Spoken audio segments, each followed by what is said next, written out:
नमस्कार, सभी दर्शकों का स्वागत है फिर से हमारे चैनल में।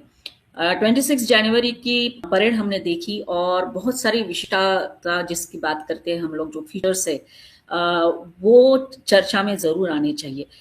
वैसे देखा जाए तो 1950 से ये जो है कारवां चल रहा है, लेकिन आज हम विशेषतः बात करेंगे कि इसका इम्पोर्टेंस क्या है।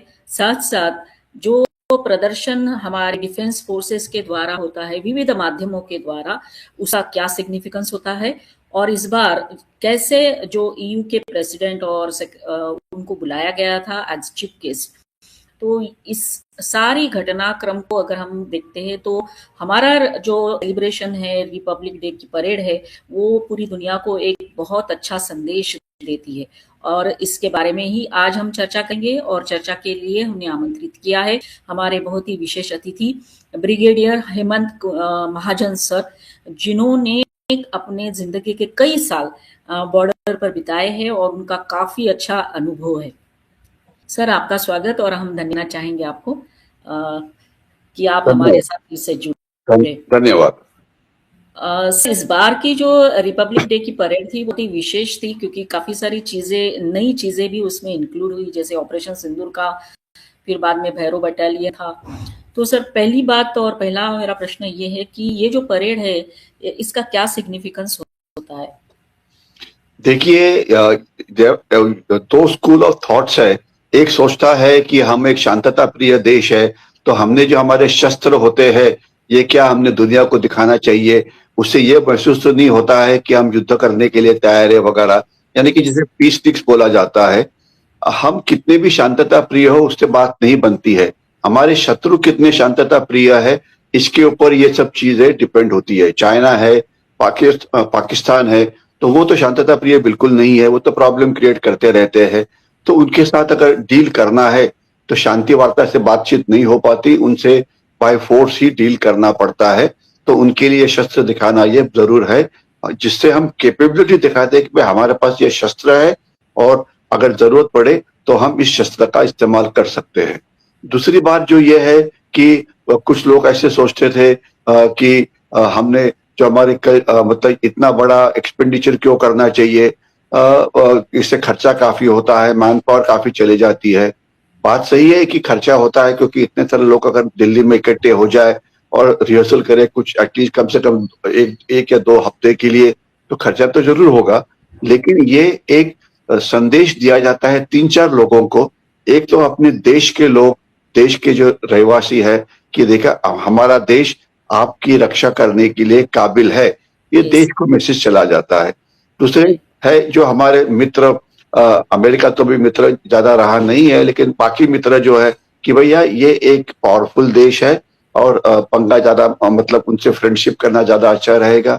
तीसरा है हमारे दुश्मन, पाकिस्तान है, चाइना है, उनको संदेश जाता है कि देखिए कि इनके पास इतने आधुनिक शस्त्र है, उनकी मैन पावर इस प्रकार से है, तो ये एक डेटरेंस के तौर पे ऊपर भी उसको देखा जाता है। तो ये एक इस परेड का महत्व होता है। और ये परेड ऑपरेशन सिंदूर के बाद पहली परेड हुई थी, तो इसमें हमने जो शस्त्र ऑपरेशन सिंदूर में इस्तेमाल किए थे वो तो दिखाए ही थे, उसके अंदर ब्रह्मोस हो या आकाश हो या आकाश तीर हो वगैरह। लेकिन इसके सिवाय हमने कुछ ऐसे शस्त्र दिखाए जो सिंदूर में इस्तेमाल नहीं हुए थे। खास तो एक मैं हाइपरसोनिक मिसाइल की बात करूंगा, जो एंटी शिपिंग मिसाइल है, ऑलमोस्ट 1000 किलोमीटर रेंज का, वो दिखाया था। वो ये इसका इस्तेमाल सिंदूर में नहीं हुआ था। तो ये एक शत्रुओं को दिखाने के लिए है कि जो शस्त्र हमारे पास थे इसमें पिछले 8-9 महीने में और इम्प्रूवमेंट हुआ है और हमारी जो ताकत है ये और बड़ी है। और इतना ही नहीं, जब ये हम शस्त्र दुनिया को दिखाते हैं तो दुनिया के देश उसको देखते हैं, तो बहुत सारे दोस्ती करने वाले देश है जो चाहते हैं कि हमारे से ये शस्त्र खरीदी किए जाए। एग्जाम्पल है ब्रह्मोस का, जिससे फिलीपींस ने लिया है, इंडोनेशिया उससे लेना चाहता है। और इंडोनेशिया जब लेना चाहता है तो केवल इसके साथ हमने एक देश के तौर पे नहीं देखना चाहिए, बल्कि ये देखना चाहिए कि कुछ देर पहले अगर आपको याद होगा तो पाकिस्तान और सऊदी अरेबिया, इनके बीच में करार हो गया था कि जिससे अगर कोई हमला सऊदी अरेबिया पाकिस्तान के ऊपर होता है तो वो सऊदी अरब के ऊपर भी हुआ, इस प्रकार की चीज मानी जाएगी। और उसे कुछ लोगों ने इस्लामिक नेटो का एक नाम दिया था। नेटो मतलब नॉर्थ अटलांटिक ट्रीटी ऑर्गेनाइजेशन, जो दुनिया की मोस्ट पावरफुल एक मिलिट्री अलायंस थी। लेकिन वर्ड है थी, अभी नहीं है। अभी वो पेपर टाइगर बने हुए हैं और खुद का रक्षण नहीं कर पा रहे हैं, या तो रशिया के खिलाफ या डोनाल्ड ट्रंप जो उनसे ग्रीनलैंड छीनना चाहते हैं उनके खिलाफ। तो राइट। ये जो इस्लामिक नेटो बना था, उसका अर्थ क्या था कि अगर पाकिस्तान पे हमला हुआ तो सऊदी अरब भी उनको मदद करेगा। तो जब हम अभी बात यह है कि कुछ ऐसे मुस्लिम राष्ट्र है जो हमारे से शस्त्र खरीदना चाहते हैं, और दो का या तीन का मैं खास मतलब उनको डिस्क्राइब करूंगा। एक तो है पहले यूएई, यूनाइटेड अरब एमिरेट के जो रूलर थे।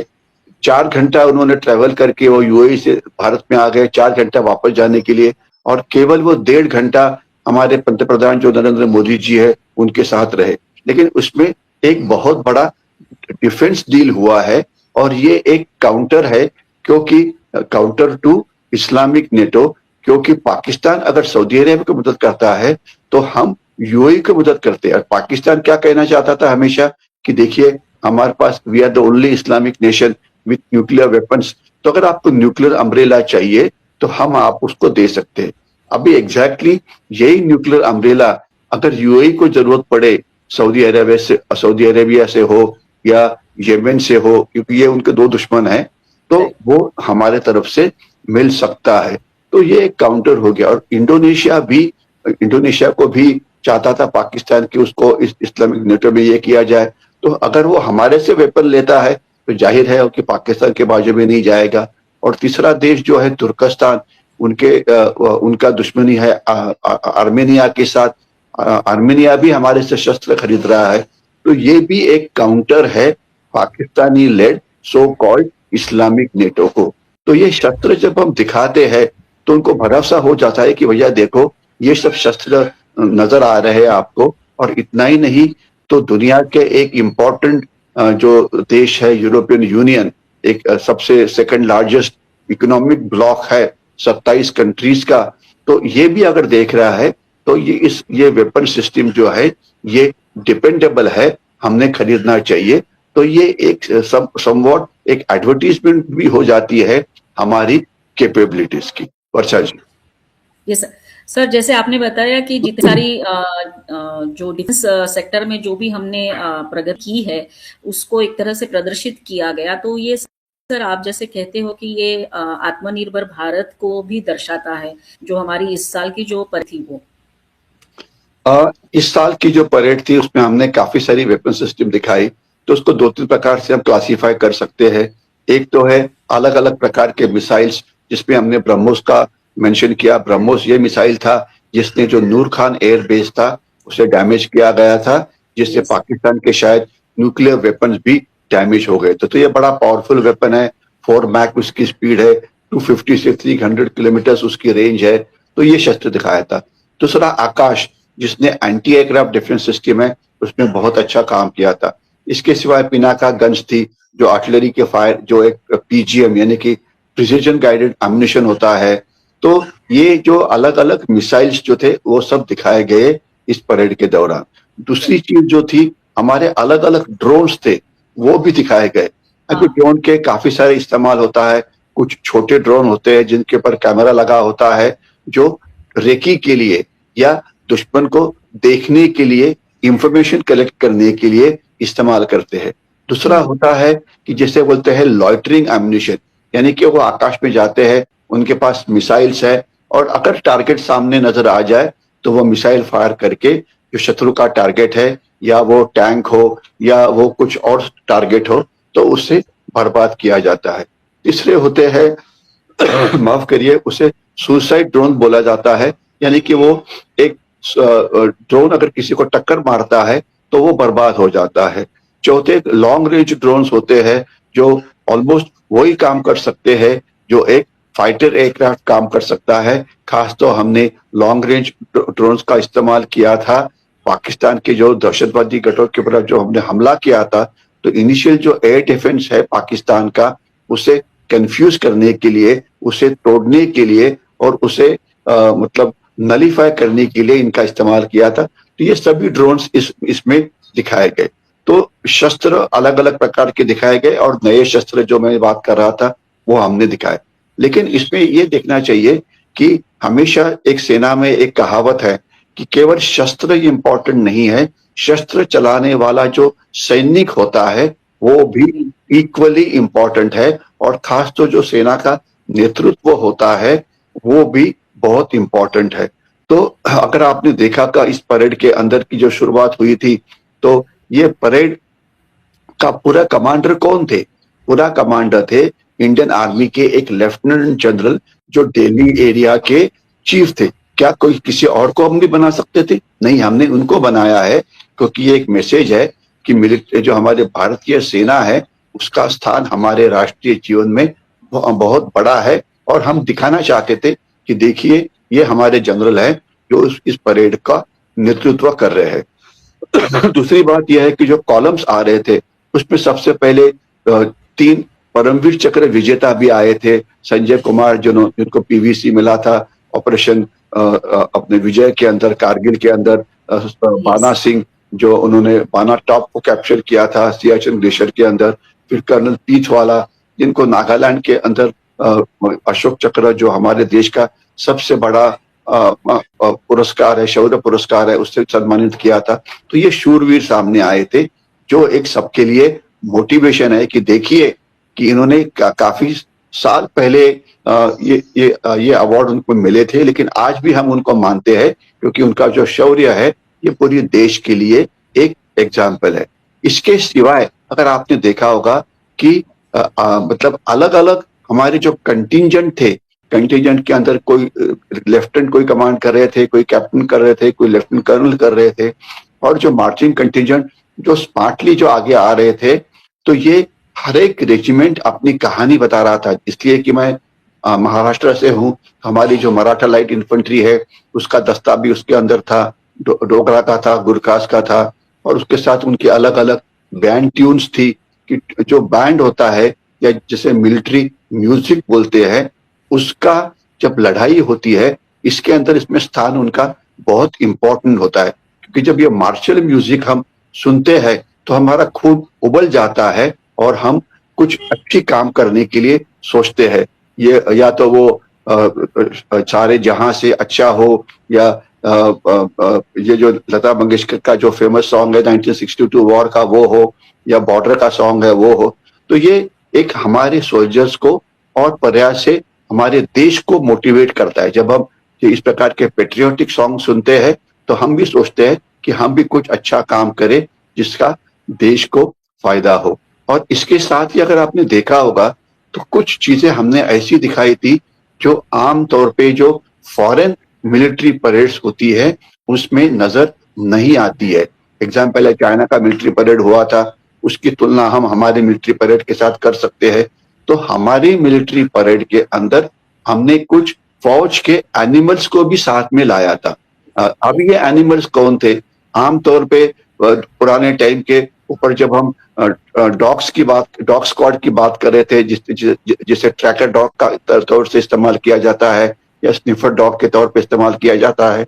अभी हमने हमारा जो इंडियन डॉग ब्रीड है वो इस्तेमाल किया था, जिसकी स्मेलिंग की पावर ये लेब्राडोर या जो अल्सेशियन कुत्ते हैं उनसे काफी ज्यादा है। तो हमारा जो लोकल ब्रीड है उसको हमने दिखाया था, और वो एंटी टेररिस्ट ऑपरेशन के अंदर अच्छा काम कर रहे हैं। शायद आपको पता होगा कि हमारा एक डॉग, उसका नाम में अभी मुझे याद नहीं आ रहा है, एंटी टेररिस्ट ऑपरेशन के अंदर उसका मृत्यु हुआ था, और उसे मेरे ख्याल से सेना मेडल, ये शूरता पुरस्कार भी दिया था।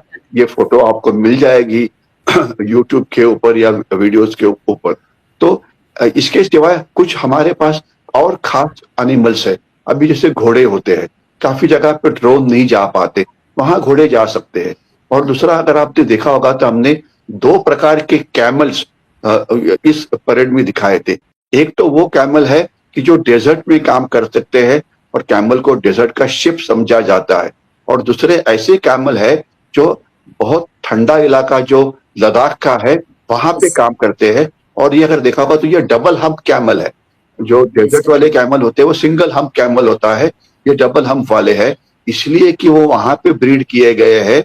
उनकी जो सहन शक्ति होती है ठंडी को सहन करने की, वहां पे जो कोल्ड विंड्स आते हैं उसे सहन करने की, सब जीरो टेम्परेचर -25 -30 होता है उसे सहन करने की, वहां पे ऑक्सीजन बहुत ही कम होता है तो उस इलाके में रहने की। तो ये डबल हम्प कैमल जो है इसका इस्तेमाल लॉजिस्टिक्स के अंदर अच्छी तरह से किया जा रहा है।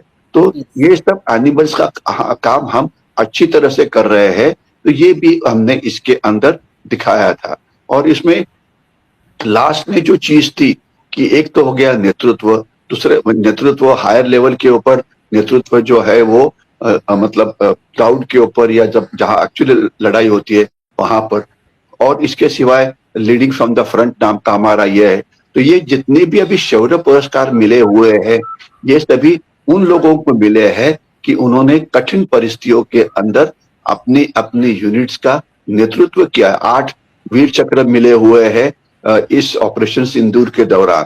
तो ये कोई एयर डिफेंस के अधिकारी है, कोई आर्टिलरी ने तोपखाने के है, कोई मिसाइल यूनिट के अधिकारी है, कोई एयर कंट्रोलर्स है, तो जिन्होंने अपना काम का अच्छा दर्जा दिखाते हुए पाकिस्तान के हमले को नाकाम किया, उनको इस समय काफी वीरता पुरस्कार ये दिए गए हैं। और साथ साथ में जैसे मैंने मेरी किताब में हमेशा बोला है कि ये युद्ध केवल पाकिस्तान के साथ ही नहीं शुरू, ये बल्कि चाइना के साथ भी युद्ध शुरू है।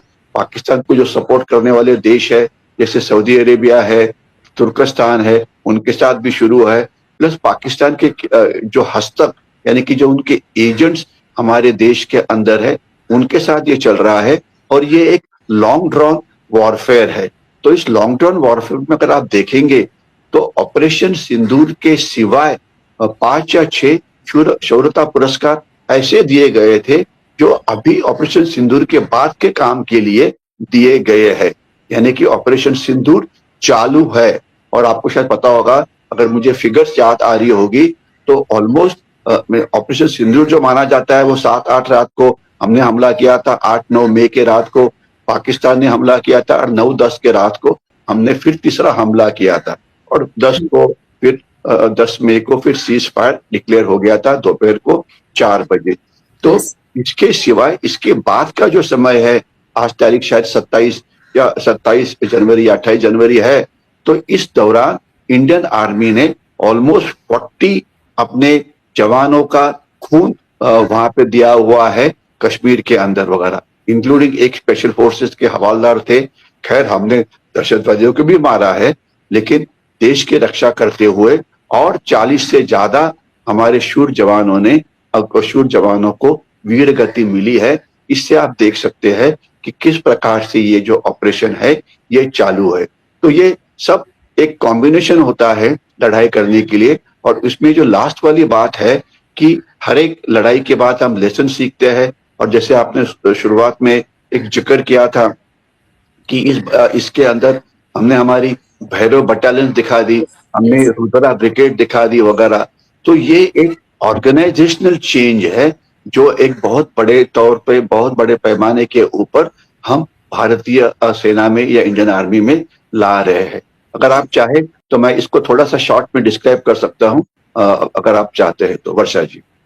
यस सर, जैसे आप बता रहे हो नो डाउट, तो आप शॉर्ट में बता सकते हैं हमको शेयर कर, ताकि हमारी जो ऑडियंस है उनको भी पता चले कि किस तरह से ये सारा काम हो रहा है। साथ साथ सर हम ये भी सुनना चाहेंगे आपसे कि शुभांशु को भी सम्मानित किया गया था अशोक चक्र देके, तो वो भी एक बहुत बड़ी बात थी क्योंकि वो शायद दूसरे व्यक्ति थे जो अंतराल में गए थे। देखिए, जब तक शुभांशु शुक्ला की बात है, उनको अशोक चक्र जो हमारा हाईएस्ट अवार्ड है वो दिया गया था, क्योंकि वो गए थे स्पेस के अंदर और वहां पे उन्होंने काफी सारे एक्सपेरिमेंट्स किए। और हमारे जो पहले अंतरराष्ट्रीय अंतर में जाने वाले जो वीर थे उसके बाद ये दूसरे थे, और वो पेशा से फाइटर पायलट है। और उनकी काफी टफ सिलेक्शन के बाद उनका चयन हुआ है और उन्होंने वहां पे अच्छा काम किया है। और आगे आने वाले दिनों के अंदर हम और हमारे जो इस प्रकार के ये लोग हैं उनको स्पेस में भेजना चाहते हैं। अलग अलग एक्सपेरिमेंट्स हम वहां जाके करना चाहते हैं, जिसका देश को फायदा हो सकता है। तो उनका जो अवार्ड था वो एक काफी वेल डिजर्व्ड अवार्ड था। और दूसरी बात जो है, ये भैरव बटालियन और रुद्रा ब्रिगेड देख अभी क्या होता है, जब लड़ाई होती है, लड़ाई में सबसे ज्यादा लड़ने का काम इन्फेंट्री यानी कि पायदल करती है। जैसे मेरी रेजिमेंट है मराठा लाइट इन्फेंट्री वगैरह, उनको तोप खाने का सपोर्ट मिलता है जरूरत पड़े तो। उसके बाद उनको रेकी करने के लिए ड्रोन्स की जरूरत पड़ती है। उसको लड़ाई का अच्छा प्लान बनाने के लिए उनको इंटेलिजेंस यानी गुप्तहेर जो इंफॉर्मेशन है उसकी जरूरत होती है। कम्युनिकेशन के लिए उनको अच्छी तरह से कम्युनिकेशन चाहिए। तो अभी पहले ये जो सपोर्टिंग आर्म्स और जो हेल्पिंग वाली आर्म्स थी, ये अलग अलग यूनिट्स पे बिखरी हुई थी। अभी जो रुद्रा ब्रिगेड है, ये एक ऑल आर्म्स ब्रिगेड बना हुआ है, जिसमें एक ही बटालियन के अंदर तो मतलब मोटर्स भी है, तोपखाने का भी थोड़ा सा यह है, और ड्रोन्स भी है। इसके सिवा इंटेलिजेंस डिपार्टमेंट के लोग वो भी वहां पर है। इसके सिवा कुछ और निश टेक्नोलॉजी, एंटी एयरक्राफ्ट डिफेंस वगैरह वो भी उसके अंदर शामिल है। यानी कि वो एक इस प्रकार के परिपूर्ण यूनिट है जिसमें जिन जिन अलग अलग आर्म्स की हमें जरूरत पड़ती है, ये सभी एक साथ है, एक कमांड के नीचे है। तो इसलिए उनका जो परफॉर्मेंस होता है, ये एक फोर्स मल्टीप्लायर के तौर पे होते हैं। तो पहले ये अलग अलग होते थे, आते तो पहले भी थे, लेकिन कोई ड्रोन वाला उधमपुर से आ गया, कहीं आर्टिलरी वाला कहीं और से आ गया, तो उनकी जो आपस में जो कोऑर्डिनेशन होती है उसमें काफी फर्क पड़ता था। तो अभी ये एक ही साथ रहते हैं, एक ही साथ ट्रेनिंग करते हैं, एक ही साथ एक्सरसाइज करते हैं, तो उनका जो स्टैंडर्ड ऑफ परफॉर्मेंस है ये बहुत ही इंप्रूव हो जाता है। और दूसरी बात है भैरव बटालियंस की, ये बेसिकली इंफॉर्मेशन या इंटेलिजेंस ढूंढने के लिए तैयार की हुई या रेकी करने के लिए तैयार की हुई ये बटालियंस है। ये इसमें काफी संख्या में ड्रोन्स है, रडार्स है, स्पेस बेस्ड एसेट्स है वगैरह वगैरह। तो इससे हम शत्रु के ऊपर काफी नजर रख सकते हैं। अभी हुआ क्या है कि इस लड़ाई के अंदर ये जो ऑपरेशन सिंदूर हुआ था, ये जो सैटेलाइट थे चाइना के, वो हमारे ऊपर नजर रखे हुए थे और पाकिस्तान को हमारे बारे में पूरी इंफॉर्मेशन मिलती थी। तुलना में हमारे जो सैटेलाइट है वो कभी भी तुलना हम कंपेयर नहीं कर सकते हैं चाइना के साथ। हमारे 7-8 मिलिट्री सैटेलाइट्स है, लेकिन चाइना के 400 थे। और अर्थात ये 400 सैटेलाइट वो केवल भारत के खिलाफ नहीं इस्तेमाल करते हैं, वो पूरी दुनिया के ऊपर इस्तेमाल करते हैं।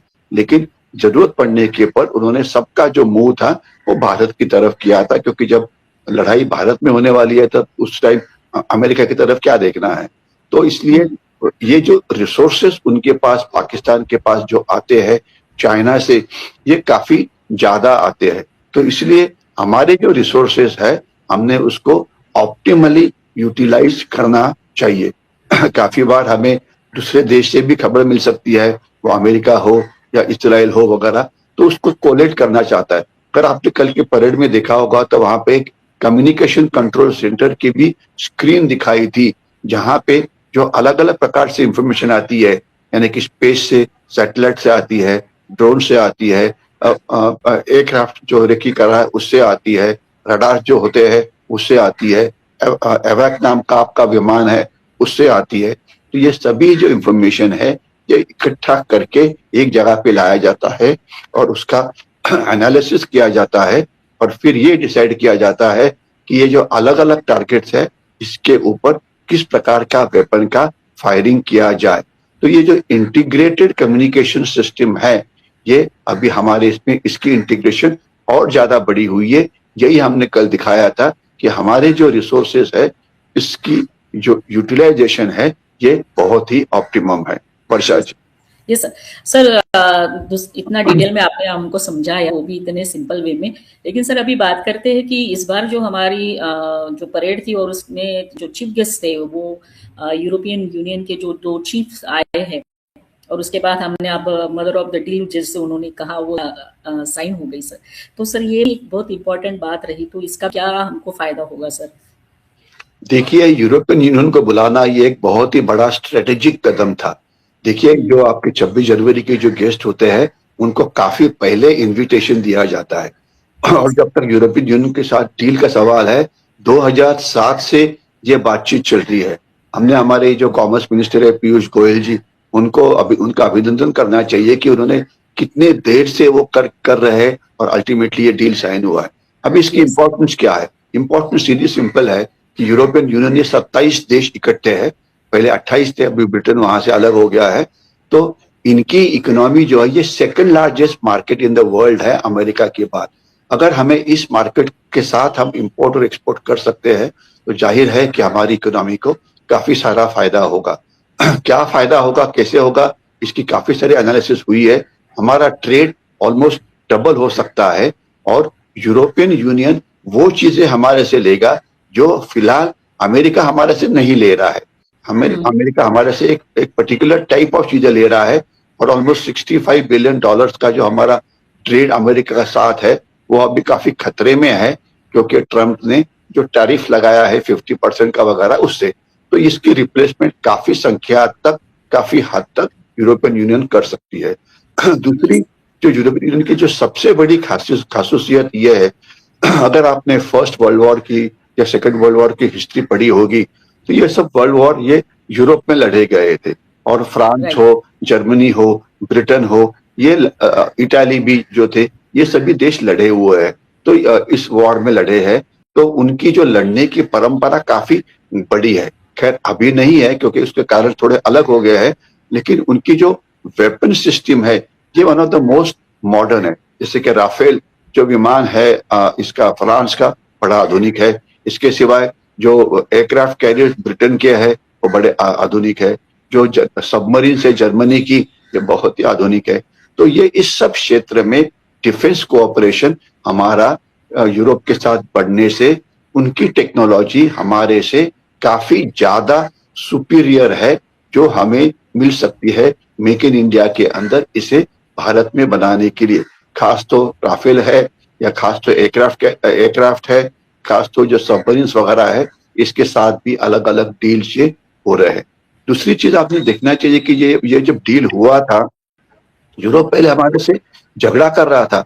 वो बोल रहा था कि आप तेल खरीदते हो इससे क्या नाम है, क्रूड ऑयल लेते हो रशिया से, तो ये आप उनको फ्यूल कर रहे हो। उनको ये पता था कि हम क्रूड तो रशिया से खरीदते हैं, लेकिन जो रिफाइंड पेट्रोलियम और डीजल होता है वो कौन खरीदता है? वो तो यूरोप ही खरीदता था ना, तो फायदा तो यूरोप को ही था। तो ये उनको अभी समझ में आया है कि उनको ये नेसेसिटी है। और हमने सबसे ज्यादा इस डील के लिए थैंक यू बोलना चाहिए डोनाल्ड ट्रंप को, कि जो उनको धमकियां दे रहे हैं कि मैं ग्रीनलैंड ले लूंगा वगैरह वगैरह, और उसके सिवा ब्रिटेन को भी धमकी दे रहा है कि वो जो आइलैंड है देखो का अपना मॉरिशस के पास, उसे आपने क्यों दिया वगैरह। तो ये सब लोग अभी यूएसए से डरे हुए हैं। यूएसए से तो डरे हुए है ही, क्योंकि यूएसए बोल रहा है कि हम ग्रीनलैंड ले लेंगे। अरे आप कैसे लेंगे? एक मतलब इंडिपेंडेंट कंट्री है डेनमार्क के नीचे, तो उसको आप केवल आपके पास ताकत ज्यादा है इसलिए आप लेंगे। दूसरा, ब्रिटेन को आप धमकी दे रहे हैं कि वो आइलैंड आपने क्यों दिया, हमें क्यों नहीं पूछा।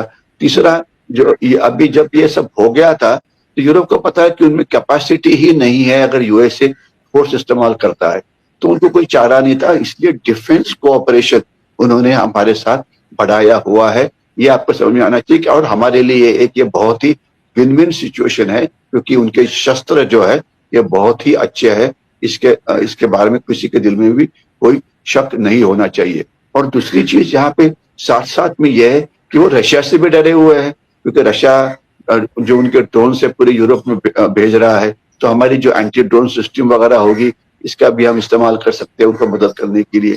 तीसरा, वो चाइना से तो पहले ही डरते हैं, क्योंकि चाइना एक बहुत ही क्रूएल देश है और वो सभी को उल्लू बनाता है। वो सभी यूरोप की जो ताकत है वो केवल उनको बेचना चाहता है, वो यूरोप से कुछ खरीदना नहीं चाहता है। तो चाइना के साथ इनकी डील नहीं हो सकती ठीक तरह से, अमेरिका के साथ नहीं हो सकती, रशिया के साथ नहीं हो सकती, तो उनके पास कोई चारा नहीं था, तो वो हमारे पास आ गए। लेकिन हमारे लिए इससे बहुत ही फायदा है, फायदा ही फायदा है। लेकिन इसमें मैं दो चीजें कॉशन के तौर पर बोलूंगा। कोई भी डील किया जाता है तो उसके ज्यादा इंपॉर्टेंट होता है कि इसकी इम्प्लीमेंटेशन किस प्रकार से होती है।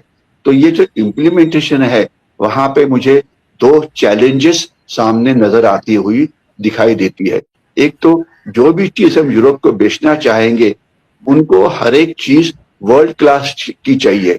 तो हमारी जो गुड्स हम उनको भेजेंगे तो वो वर्ल्ड क्लास की होनी चाहिए। ये छोटी मोटी हमारी जो मार्केट में चीजें भेजी जाती है बदमाशी करके, वो उससे बात नहीं बनेगी। अगर हम कोई फूड आइटम भी बेचते हैं तो वहां चेक करते हैं कि पेस्टिसाइड कितना है, आपने कौन से क्रॉप यूज किया है, यानी कि उनके जो हेल्थ के जो स्टैंडर्ड्स है खास तो ईटेबल के लिए ये बहुत ही हाई है, हमारे से भी ज्यादा हाई है।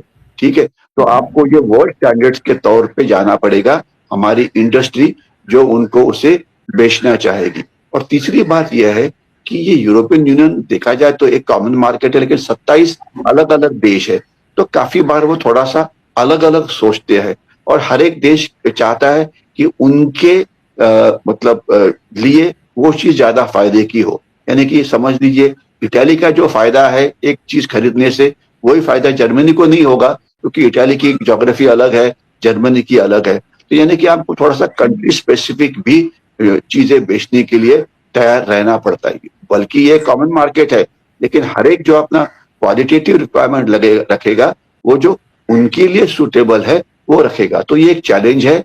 मुझे भरोसा है कि हम इस डील को अच्छी तरह से इम्प्लीमेंट करेंगे, ताकि हमें इस डील का जो फायदा है ये हो सकता है रोजगार निर्मित करने के लिए, हमारा ट्रेड बनाने के लिए। और ये सब आपको बताया कि जो पूरा जो व्यापार होगा ये यूरोपियन यूनियन की जो करेंसी है यूरो, उसके अंदर हो रहा है, यानी कि हम डॉलर से दूर जा रहे हैं। तो ये एक हमारे लिए अच्छी बात है, क्योंकि आजकल डॉलर और रुपये की जो रिलेशनशिप है थोड़ी बिगड़ी हुई है, और रुपये एक ऑल टाइम लो के ऊपर पहुंचा हुआ है, जिसके अलग अलग कारण है। तो यूरोपियन यूनियन के साथ डील होना ये एक मदर ऑफ ऑल डील्स है, उसमें कोई डाउट नहीं है, और उसका फायदा हमें भी होगा, यूरोप को भी होगा। सिर्फ उसकी जो इम्प्लीमेंटेशन है ये हमें अच्छी तरह से करनी पड़ेगी। वर्षा जी। Yes sir. तो सर आपने बहुत अच्छे से समझाया, परेड से लेके यूरोपियन यूनियन के साथ जो हमारी ट्रेड डील हुई है वहां तक। और सर हम ये कह सकते हैं, जैसे आपने भी बताया कि थैंक्स टू अमेरिका, कि अमेरिका हमारे देश को ग्रेट बना रहा है इनडायरेक्टली। तो सर हम आपको धन्यवाद देना चाहेंगे कि आप हमारे साथ जुड़े और इस महत्वपूर्ण टॉपिक के ऊपर चर्चा की। सभी दर्शकों को कहेंगे कि हमारा ये वीडियो जरूर देखिए, लाइक करिए, कमेंट करिए और ज्यादा से ज्यादा लोगों तक शेयर करते हुए हमारे चैनल जरूर सब्सक्राइब करिए। धन्यवाद सर। जय हिंद, वंदे मातरम। ओके, धन्यवाद और जय।